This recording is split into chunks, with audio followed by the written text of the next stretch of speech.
Welcome DMs to the Master of Dungeons. I'm returning after doing a bit of painting to talk about the Alyxian Aboleth from Called the Netherdeep. I'll analyse the creature and give some tips on this water monster that appears in Kelmoro, chapter 5 of the book. I'll also give a bit of advice about my own personal experience running this. My party are currently in the Netherdeep, and soon my campaign will end, and I'll also do a full deep look at the book as a whole and talk about any issues I've found in an upcoming video. As always, you know what to do with a YouTube video. Hit that like and subscribe. It means nothing to you, but everything to those of us out here just doing this. Generally like and subscribe it to everyone I watch now just to help them out.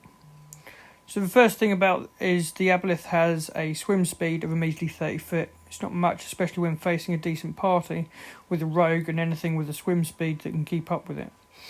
In my party at this point, they only had a single Roidian weapon, which was given to the rogue, and there was a Path of the Beast barbarian who at level 7 can have a swim speed, and combined with the barbarian's 40-foot walk speed, meant my first big mistake. Do not follow the book. In the book, at the start of chapter 5, it asks where is the Aboleth. It can be in one of 3 locations: in its lair in the kelp forest, in the library by the rift, or by the rift that heads into the Netherdeep. It also tells us that once you lose half health, have it flee to the kelp forest, where it takes a short rest to heal up. Now, my personal choice was to have it in the library and then get it to flee if it was at half health. But with a full party of skilled adventurers, this was never going to work.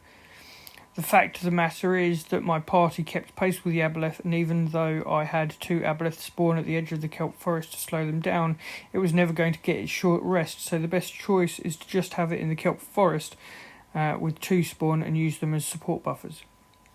Considering it's a swimmer, looking at that stats, it has a -1 in dex, which is abysmal, but the rest of its stats are pretty solid. Its passive perception is strong enough. Only the best stealth rolls will hide from it, although a savvy rogue will use the most of the kelp forest so it's something to consider. The mucus cloud is pathetic against any strength-based fighter, but fine against those who use dex like a monk or a rogue, or charisma like a hexblade.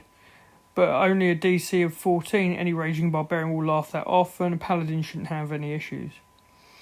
Every bonus action you want to try and enslave someone. The best choice is someone at the back line, and then secretly message the player and have them take no actions, and just stay out of the way.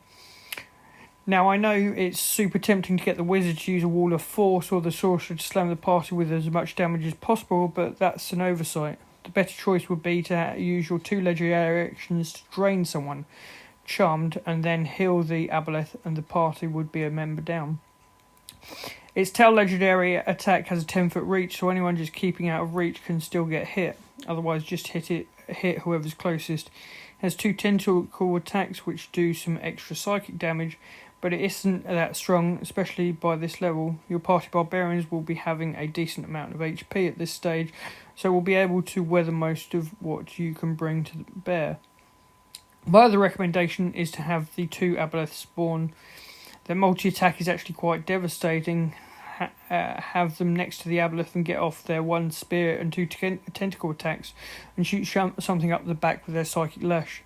The best target choice for your spawn would be something in melee that doesn't rely on strength. Granted, the spawn are thicker than your average barbarian, but they're in constant psychic communication with the Aboleth, who is smart enough to work out which target to aim for. Anyway, this has been my look at the Alyxian Aboleth and the Aboleth spawn of Kelmoro. I hope this helps you in your own Call the Netherdeep campaigns and gives you a little insight into using one of the coolest looking monsters in the book. Until next time, happy hunting.